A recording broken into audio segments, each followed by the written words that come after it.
Assalamualaikum teman-teman. Hari ini kita akan membahas tentang tokoh-tokoh filsafat tapi dalam ranah pendidikan agama Islam. Tapi aku nggak yang sendiri loh, aku sama teman-teman aku. Nanti aku kenalin ya. Nah, ini dia teman-teman aku yang bakal ngobrol tentang tokoh filsafat pendidikan Islam. Nah, di sini di sebelah kiri aku ada Siti Maimunah, sebelah kanan aku ada Nida Untandim. Nah, aku sendiri Rani Mariani.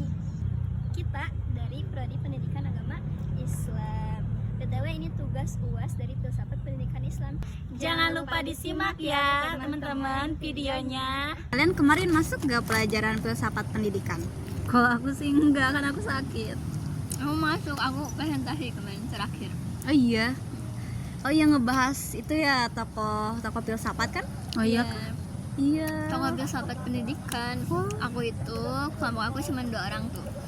Aku sama Jia, aku ngebahas tentang Al-Ghazali, Ibnu Khaldun sama Ihwanu Asapa gitu. Terus kan kita 2 kelompok nih. Nah, kelompok sebelah atau terakhir itu membahas tentang Muhammad Abduh ya. Iya, Al-Abrash, Al-Abashi sama Nakwid Al-Atas kan? Nakwid. Oh iya, kemarin aku habis dari perpus nemu buku Imam Al-Ghazali, bagus banget tahu. Nah, jadi Imam Al-Ghazali itu dia tuh namanya tuh panjang banget, aku lupa lagi deh. Tapi panggil aja ya Imam Al-Ghazali. Nah, dia tuh lahirnya tuh di Persia sekitar tahun 1058 gitu.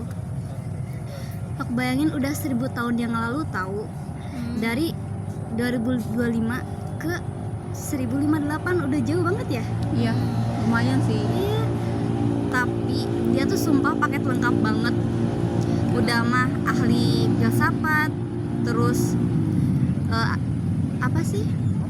Filosofis, terus apa namanya, agamis. Banyak lah kitab-kitabnya, tapi ada satu kitab yang terkenal. Ada yang tahu? Kurang tahu tuh apa. Ihya Ulumuddin. Oh iya. Kan Itu pernah ya, baca? Ulumuddin ya. Pernah aku baca kalau nggak salah. Aku juga pas kemarin tuh aku ada sih pernah baca tentang Muhammad Abduh. Ada yang tahu? Aku kurang tahu sih. Itu kitab Al-Manar. Itu populer banget sih.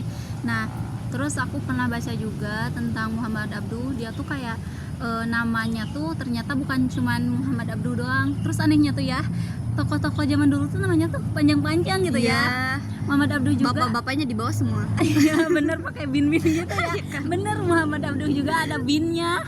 Nah, namanya tuh Muhammad Abduh bin Hasan Khairullah kalau gak salah. Kayaknya mah bin Hasan Khairullah itu bapaknya kayaknya ya. Nah, dia tuh lahir di tahun kalau gak salah 1849 di wilayah Delta Nil. Nah, terus dia tuh wafat pada tahun 1905. Terus dia juga punya guru terkenal yang namanya tuh Jamaluddin Al-Afghani kalau gak salah. Nah, Jalaluddin Al-Afghani ini juga merupakan tokoh pembaharu Islam juga.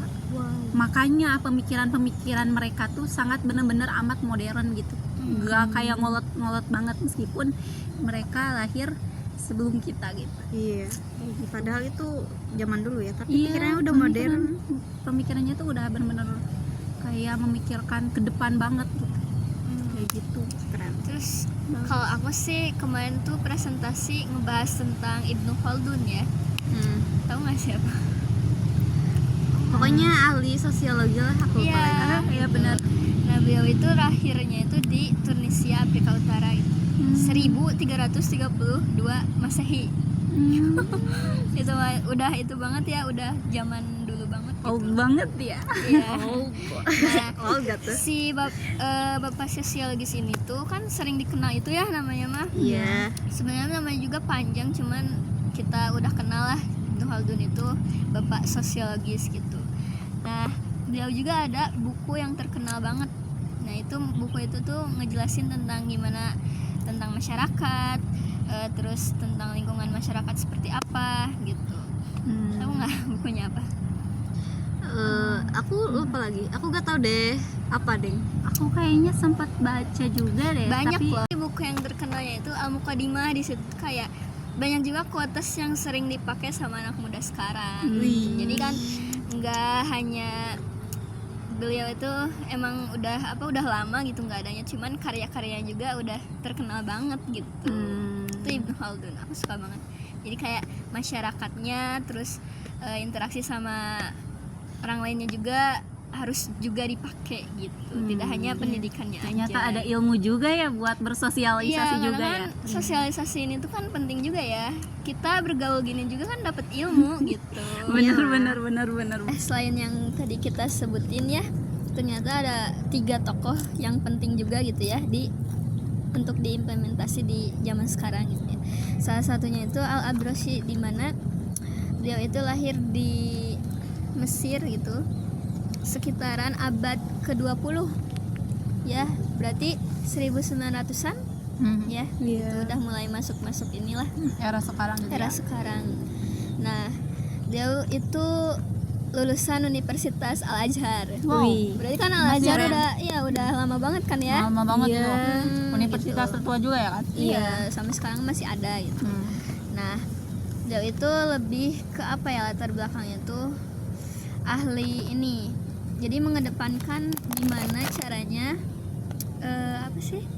akhlak terhadap sesama gitu. Jadi kayak Ibnu Khaldun kan tadi lebih ke sosialnya, ini mah lebih ke akhlak kita gimana sih gitu. Jadi akhlaknya lebih dikedepankan gitu, ilmu akhlak tuh. Karena kan ilmu tanpa akhlak juga kan percuma ya.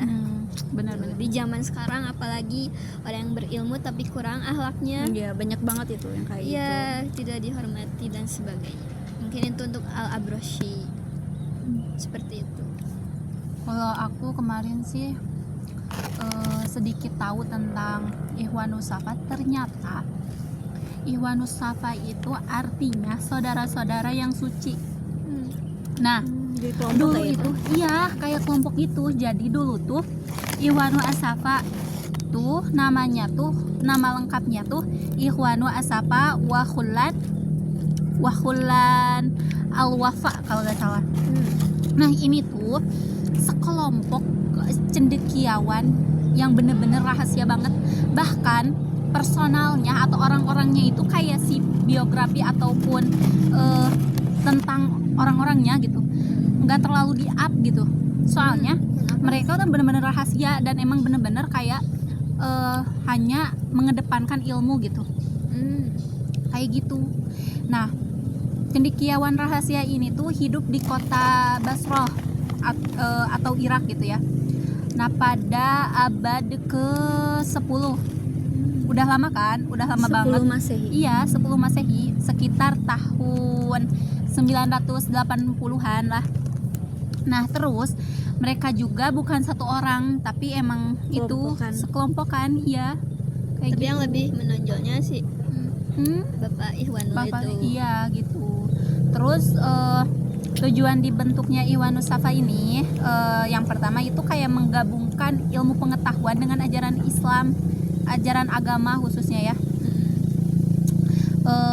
biar nggak bertentangan gitu, kayak gitu. Jadi ada sangkut pautnya sama Iya, Islam. kayak gitu. Ilmu apa ya? Ilmu apa, Kedokteran, kayak gitunya sangkut paut Islam gitu. Nah, jadi tujuan dibentuknya tuh bukan cuman hanya menggabungkan ilmu pengetahuan dengan agama, tapi juga mendekatkan manusia kepada Tuhan dengan ilmu dan kebijaksanaan kayak gitu. Terus membangun masyarakat ideal, terus yang berakhlak kayak gitu. Benar yang kata Barani gitu ya, bahwa Akhlak tuh lebih utama. akhlak lebih utama, bener-bener lebih utama gitu. Nah, aku juga kemarin tuh selain baca tentang Imam Al-Ghazali, aku juga baca-baca soal Naqwid Al-Atas di Google Scholar sih.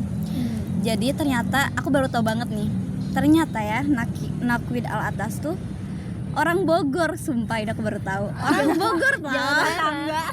Tetangga kita ya. Bisa, berarti bisa bahasa Sunda berarti. Bisa jadi. Bisa jadinya. Nah, lahirnya tuh sekitar tahun 1931, sekitar zaman penjajahan gak sih kalau waktu itu? Iya, benar. Ya kan? Kalau Masih baru banget. Nah, dia tuh merupakan salah satu cendekiawan yang mendunia lah. Ahli filsafat, udah jelas kan itu mah, terus Iya. metafisika, terus ahli agama Islam juga. Nah, dia juga pendiri Istaj di Malaysia. Nah, terus yang paling menonjol di Nakwid Al Atas tuh tentang islamisasi di ilmu pengetahuan. Jadi semua ilmu pengetahuan tuh mau yang duniawi, kok yang tentang akhirat kan udah jelas ya itu tentang agama. Ini yang ilmu duniawi tuh harus ada nilai-nilai Islamnya. Kayak kedokteran, kayak matematika kayak gitu disangkutin lah. Iya. Asa nggak jauh beda ya sama yang Ihwanul gitu, masih seruntutan.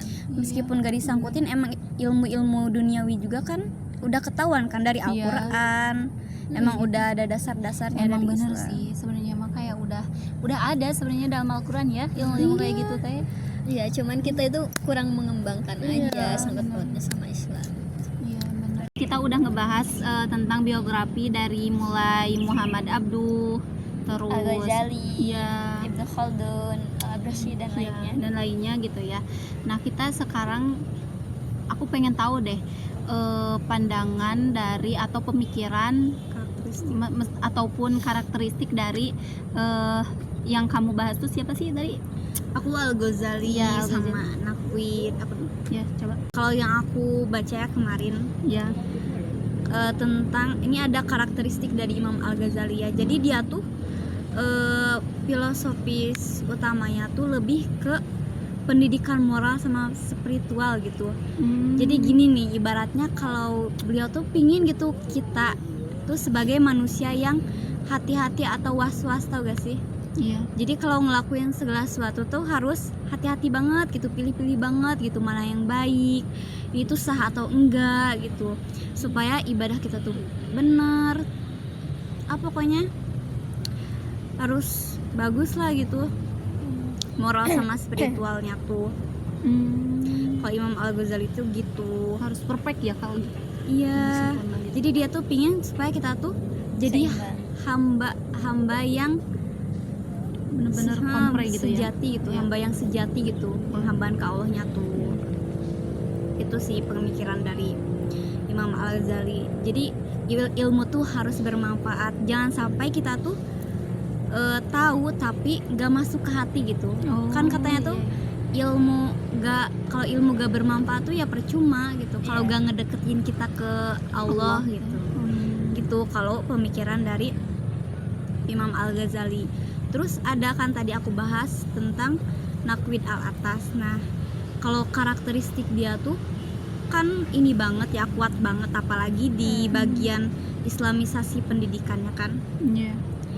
Jadi dia tuh ibarat kayak alarm gitu buat umat Islam tuh.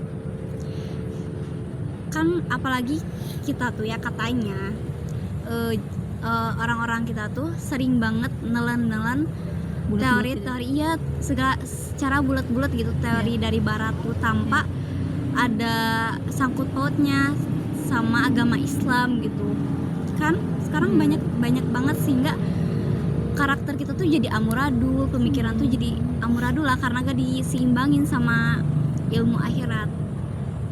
Kayak gitu. Itu jadi bedanya sama antara Imam Al-Ghazali sama Nakwid Al Atas. Kalau aku sih tentang Muhammad Abduh lebih ke fokus ke reformasi gini. Jadi pembaruan. Terus reformasi kalau dalam ranah pendidikan nih, reformasi pendidikan. Jadi biar umat Islam itu enggak ketinggalan. Enggak dianggap ngolot kan, emang bener-bener kayak banyak ya pemikiran-pemikiran yang kayak nganggap Islam tuh emang bener ketinggalan gitu ya. Bukan cuman, tapi realitanya juga ya begitulah jadinya. Padahal Islam lebih modern. Lebih modern kan sebenarnya mah, cuman kena kayak gitu. Ada gimana ya? Ada pemikiran-pemikiran kayak gitu. Nah, terus beliau juga pengen Islam itu maju. Pengen Islam itu kayak bisa bersaing dengan dunia-dunia barat yang emang banyak orang juga yang beranggapan bahwa dunia barat itu lebih maju dari Islam. Padahal sebenarnya mah Islam itu jauh lebih maju dan jauh lebih modern dari dunia barat, asalkan ya kitanya aja sebagai mendalami orang lagi ya. Iya, lebih mendalami lagi kayak gitu. Nah, terus kalau dalam inian apa sih Ikhwanus Safama lebih kan ini mah seorang filsafat zaman dulu banget gitu ya. Iya. Jadi mikirnya tuh lebih bener-bener lebih luas banget kayak gitu.